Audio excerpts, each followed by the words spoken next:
Welcome to NATO Dispatches with me, Nicholas Richardson. I'm here at Fort Sokolnitsky in Warsaw, built in 1849 by the Russians. Not so much perhaps to defend the Russian Empire as it then was, but to defend Russia against Polish uprisings. And of course, we now live in a time when Russia is becoming once more aggressive, seeking to impose its will on neighbouring states. That's not going to work. NATO is preparing, and we see in this programme how exactly NATO is preparing.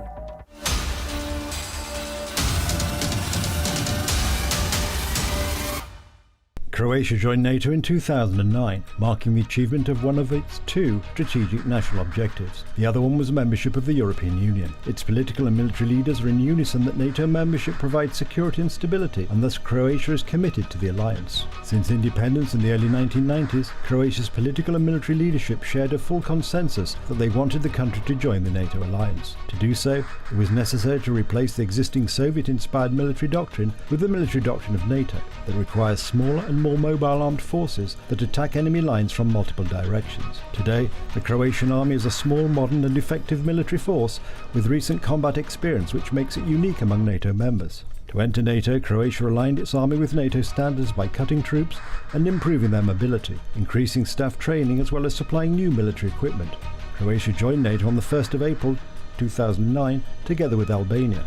It contributed to the NATO mission in Afghanistan, where it had 300 soldiers deployed, in the NATO mission to Kosovo and in Libya. Croatian troops are also deployed in Lithuania and Poland as part of NATO's enhanced forward presence. Croatia's army packs a punch with 200 modern Patria armoured vehicles, 16 PZH-2000 self-propelled artillery systems, 200 mine-resistant ambush-protected vehicles, 16 Kiowa helicopters, 2 Helsinki-class patrol craft, and 12 Rafale F-3R fighters. A decade of NATO membership has helped Croatia build a modern, well-equipped military which employs well-trained military personnel.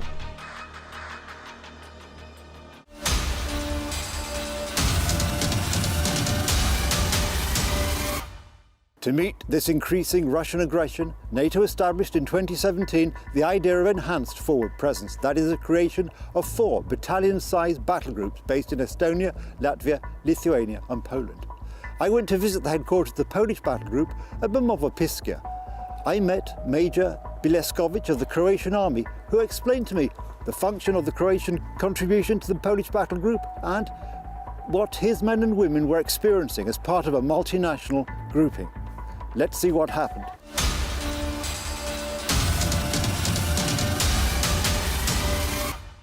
Since 2017, about 80 Croatian soldiers have been part of NATO's enhanced forward presence together with the United States, United Kingdom and Romanian troops. They serve with the Polish 15th Mechanized Brigade as part of the Poland battle group of NATO's enhanced forward presence deterrence. The Croatian Vulcan M92 multiple rocket launcher fires 122mm rockets capable of engaging targets up to 12 miles away. The power they deliver is a force multiplier and provides firepower at long distances for the whole unit. Before deploying to Poland, Storm Battery went through 6 months of intensive training in Croatia, which included dry training from individual to battery level and 2 live fire exercises. Soldiers train how to use their M92 rocket launcher efficiently, first at squadron level and later at platoon level. A battery consists of 3 platoons. A headquarters platoon, whose task is to support 2 of the fire platoons and provide indirect fire support. For mission success, all platoons must be well trained and synchronized in order to execute fire missions and support the battle group. The headquarters platoon transports ammunition to the fire platoons and enables communication between platoons. Also, headquarters platoon has a forward observer team and a fire direction team. The mission of the forward observer team is to observe and confirm the targets and also to adjust fire, while the mission of the fire direction team is to calculate the elements for fire missions.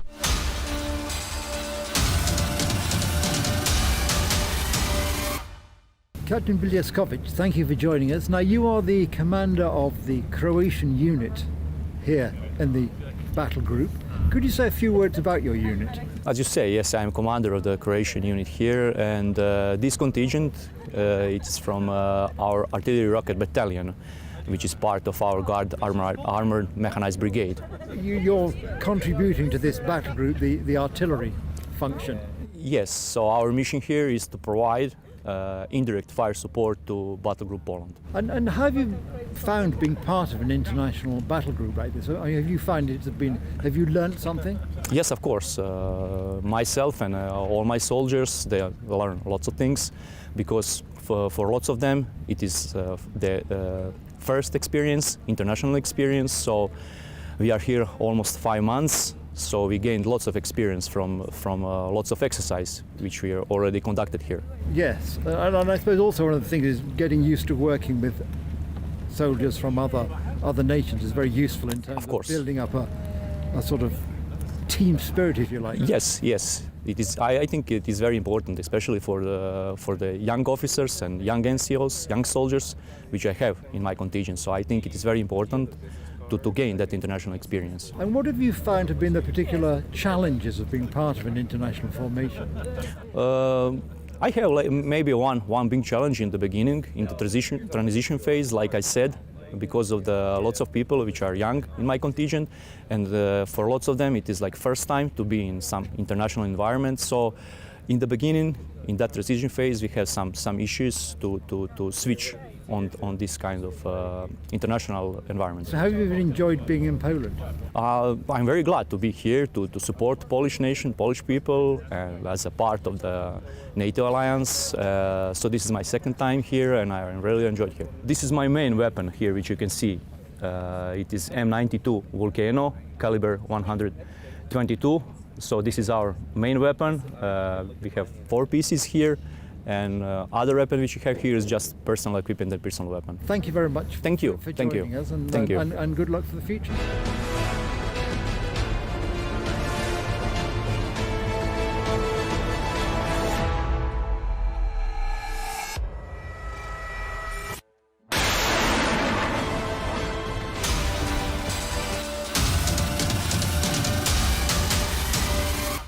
If you're an English speaker, the languages of this region, Polish, Russian, Ukrainian, Serbo-Croat, sound very similar. Of course, they are different. But it was a relief to some of the Croatian men and women who were serving with the battle group that when they came here to Poland, they found some words, bread, water, milk, very familiar. This is the story I was told by Lieutenant Luka Pavlik, the commander of the multiple rocket launch system. That is the system, the artillery, which the Croatian army is contributing to the Poland battle group. Let's see what the lieutenant had to tell us about how his men and women are enjoying and serving here in Poland.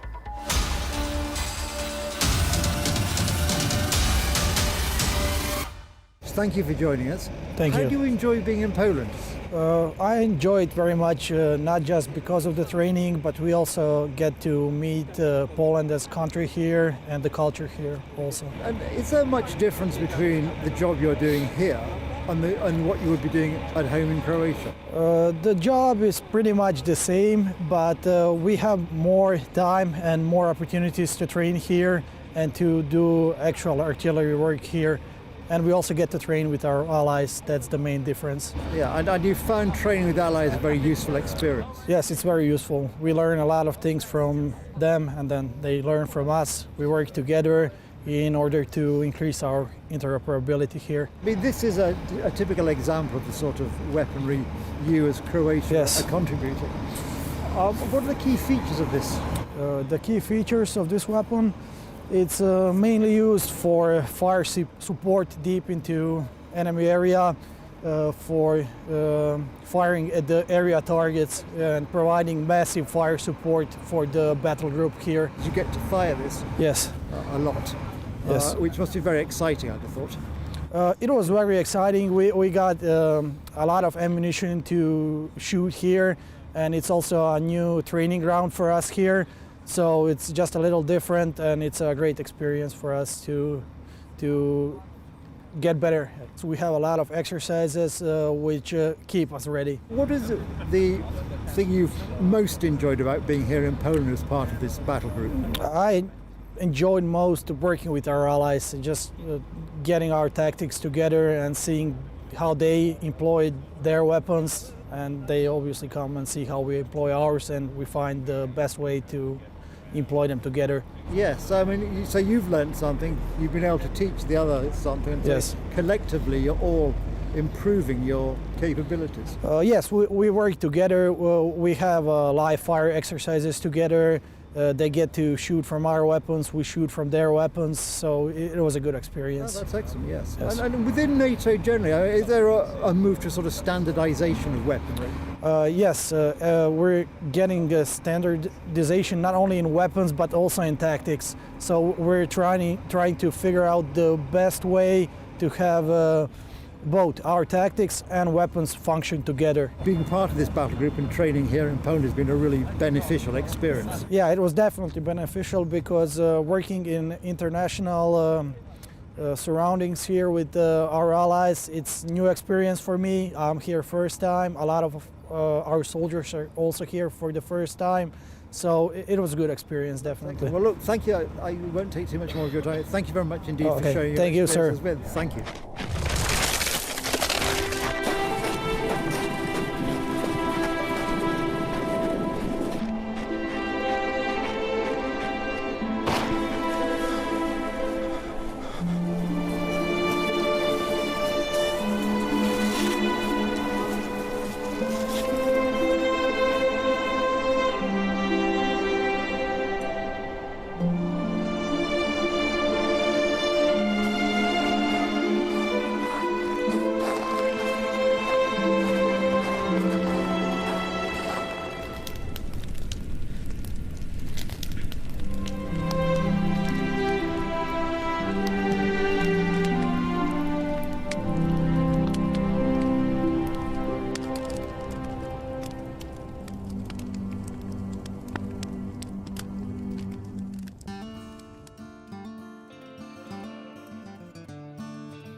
And now we're going to check in the latest information from Brussels. At the recent summit of the European heads of government, the 27 EU member states, security was very much on the agenda, and we're delighted to be able to talk to Agnes Faure, a French journalist based in Brussels who covers security matters. Agnes, thank you very much for joining us.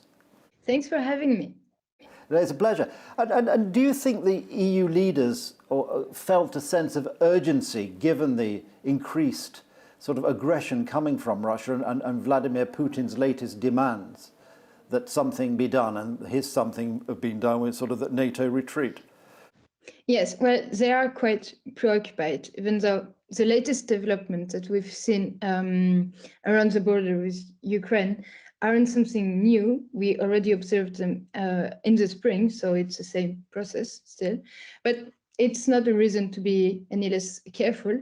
And after the summit, they are threatening Russia of massive consequences, but we don't know yet what it will be exactly, because there will be some leaders are asking to use Nord Stream 2 as a leverage, arguing that's what Russia's doing itself, but not everyone around the table feels that way. So we'll have to see what are the other tools at the dispersion. They are promising maybe economic sanction, but we don't know the scope that it would be. Yes, and one of the things which, of course, has been mentioned by many people within the European Union is the idea of an increased European Union army. And yet, obviously, many European Union countries are also members of NATO.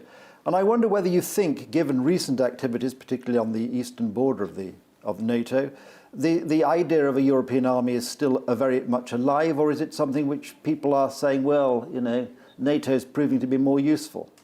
It's not necessary just because of the situation at the eastern border, but it's already an idea that has been in the mood for quite some time. And yes, EU countries, well, it's not, how to say this? It's not like a proper one European common army, so to say, but the proposal now on the table would be more of a small rapid deployment force, and that would come more in complement to NATO, and because it would be for when NATO can't or won't act in certain territories, but it's not quite the same as NATO group, so it has to be separate from NATO, but still in a way complementary. Just looking at recent events, I mean, how have EU leaders reacted to the action of Poland, which has been very firm in its defence of the eastern border, which is the eastern border both of NATO and of the European Union, along with the Baltic states. And Poland has been very clear that this hybrid warfare, so-called, of Alexander Lukashenko, that a firm line must be taken. Do you think that EU leaders have supported Poland in that stance? Well, EU leaders are supporting Poland and the other member states affected by this hybrid threat. And so there are some bilateral agreements already to send some materials or to send some troops to help directly at the border. But in general, the leaders are more like tasking the European Commission and the EU legislators in general to advance on some legislative proposal to help for emergency measures, financial aid, or asylum procedures. Thank you very much indeed for spending time with us. It's very kind of you to make time in your show. It's been very helpful to speak to somebody who's actually has her finger on the pulse in Brussels. And we look forward to speaking to you again at some time in the future as we delve into these matters in more detail. But for the meantime, Agnes, thank you very much indeed. Thank you. Thank you for having me.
These curses, may you live in interesting times. And from a military point of view, these are certainly interesting times. Of course, NATO is also aware of the doctrine, if you want peace, prepare for war. And we've seen in this programme some of the preparations made by NATO here on its eastern frontier. In future episodes, we'll be delving more deeply into this preparation. I'm Nicholas Richardson, this was NATO Dispatches, and we look forward to seeing you on the next edition. Thank you for watching.